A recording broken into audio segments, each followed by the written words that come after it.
কোথায় রইলা জগৎবাসী দেখা যাও আসিয়া বাংলাদেশ বন্যার পানি নিতেছে বাসায়া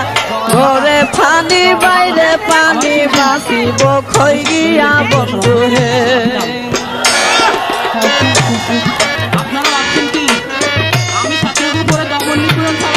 মানুষের দুর্দশা দেখলে চোখে পানি ঝরে কি গজব পাঠাইল আল্লাহ বাংলার ভিতরে